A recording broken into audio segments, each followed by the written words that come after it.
বন্ধুরা, কেমন আছো? আশা করি ভালো আছো। আমিও খুব ভালো আছি। সাথে কুকিং চ্যানেলে সবাইকে স্বাগত। দেখো, আজকে আর একটা নতুন ভিডিও নিয়ে এসেছি। মাটন কষা তো নয়, মটন কষা একদম ভালো লাগে না, একটু পাতলা পাতলা ঝোল হলে কিন্তু মটনটা ভালো লাগে খেতে। দেখো, সেটাই আমি আজকে করবো।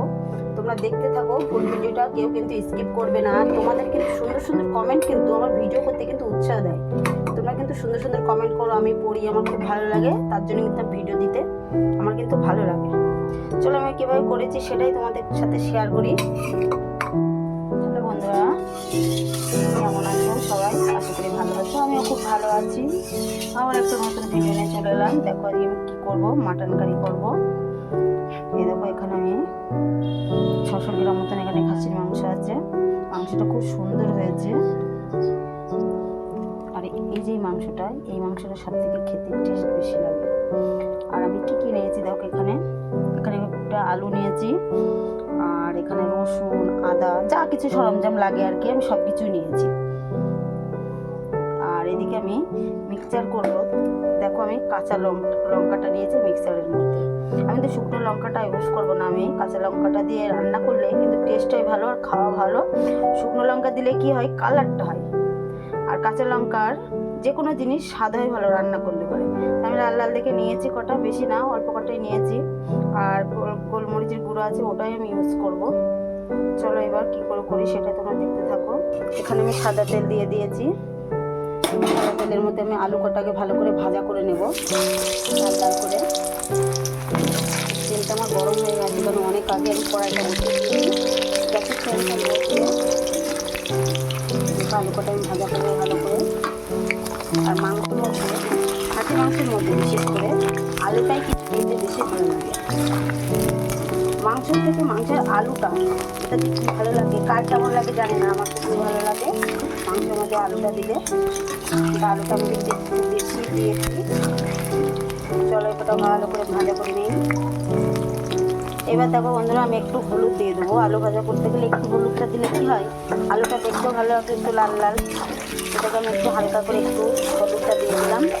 এবার কিন্তু আমার আলুটা আর একটু এখনো ভাজা হয়নি, কিন্তু এই আলুটা খুব ভালো, অল্প মানে ভাজার দিয়ে আলুটা প্রায় গলে এসেছে। একটু দেখতে সুন্দর লাগবে, তার জন্য একটু লাল লাল করে ভাজবো। আর এইদিকে দেখো বন্ধুরা, আমি কিন্তু আজকে মিক্সার একটাও করবো না, সব শিলি বাটনা হচ্ছে। শিলে বাটনার মশলা কিন্তু খেতে কিন্তু সুস্বাদু হয়। আর এই মশলাটা কিন্তু খুবই মানে একদম হয় না, মশলাটা দিয়ে রান্না করতে খুবই ভালো লাগে। আর এই দেখো, এখানে টমেটোটা আমি কিছু করবো না, পেঁয়াজটা তো বাটবই না, এভাবেই দেবো তেলের করে। চলো, আলুটা আমার ভাজা হয়ে গেছে, লাভিয়ে নিয়েছি। এবার ওই আলু ভাজার তেলের মধ্যে আমি কয়েকটা জিরে দিয়ে দেবো। এবার কি করব, ওর মধ্যে আমি পেঁয়াজ কুচিটা দিয়ে দেবো। বন্ধুরা, আমি কিন্তু আমার মন মতন করে রান্না করছি, তোমরা তোমাদের মতন করে রান্না করবে। আমি কিন্তু এইভাবে রান্না করি। এভাবে কি অনেক রকমভাবেই রান্না করা যায়, মশলাটা মাখিয়ে রাখলে কিন্তু সেটা কিন্তু আরও ভালো হয়। কিন্তু আমি ওইভাবে করলাম না, আজকে একটু আমার অন্যরকম আমার স্টাইলে আমি রান্না করছি। চলো, পেঁয়াজটা ভালো করে ভাজা করে নিই। এবার কি করবো, আমি পাকা টমেটোগুলো দিয়ে দেবো এর মধ্যে, কারণ পেঁয়াজটা একটু ভাজা ভাজা হয়ে গেছে আর নরম হয়ে গেছে। আর একটু এসে টমেটোটা নাড়াচাড়া করবো। এবার কী করবো বন্ধুরা, আমি রসুনটা কিন্তু এর মধ্যে দিয়ে দিলাম, একটা সব মশলাই দিয়ে দেবো, আদা জিরেটা দিয়ে দেবো। এবার কী করবো, এবার দিয়ে দেবো লঙ্কা, কাঁচা লঙ্কা যে বাটাটা করেছিলাম ওটাই কিন্তু ভালো করে কষাতে থাকবো। টমেটোটা গলে গেছে, আর এটা হচ্ছে দেশি টমেটো।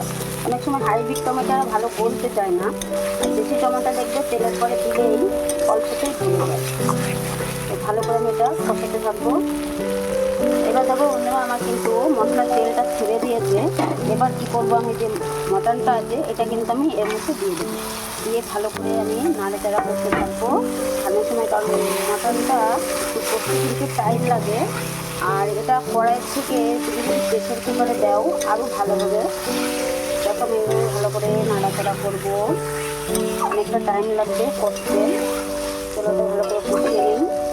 এবার দিয়ে দেবো হলুদ, হলুদ দেওয়া হয়নি, হলুদটা দিতে আমি মনে ছিল না, দিয়ে দেবো। বন্ধুরা, আমার কিন্তু দেখো মাংসটা কষে গেছে আর তেলটা ছেড়ে দিয়েছে। এবার কী করবো, আমি এটা কিন্তু প্রেশার কুকারে দিয়ে করবো। এবার প্রেশার কুকারের মধ্যে আমি কিন্তু সবকটা আমি দিয়ে দেবো। প্রেশার কুকারে দিলে কি হয়, মাংসটা ভালো তাড়াতাড়ি গলে যাবে। আর কড়াইতে দিলে কি একটু লেটে টাইম লাগবে। এর মধ্যে মশলাটা আছে, আমি এবার গরম জলটা দিয়ে ভালো করে মশলাটা পরিষ্কার করে দিয়ে প্রেশার কুকারের মধ্যে দিয়ে দেবো জলটা, কারণ কড়াইয়ের মধ্যে অনেকটাই মশলা লেগে আছে।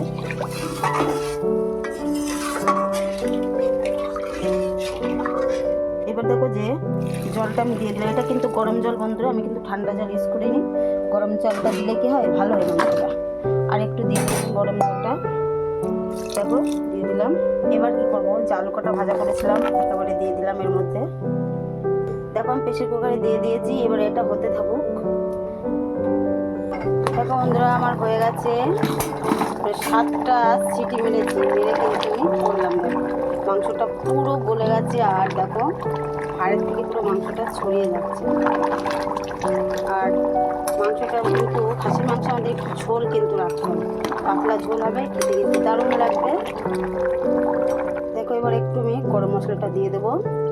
গরম মশলাটা দিলে কি হবে, খেতে কিন্তু আর একটু স্বাদ বাড়িয়ে দেবে আমাদের গরম মশলাতে।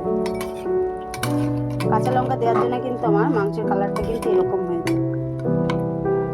দেখো বন্ধুরা এবার আমি এটা লাভিয়ে নেব।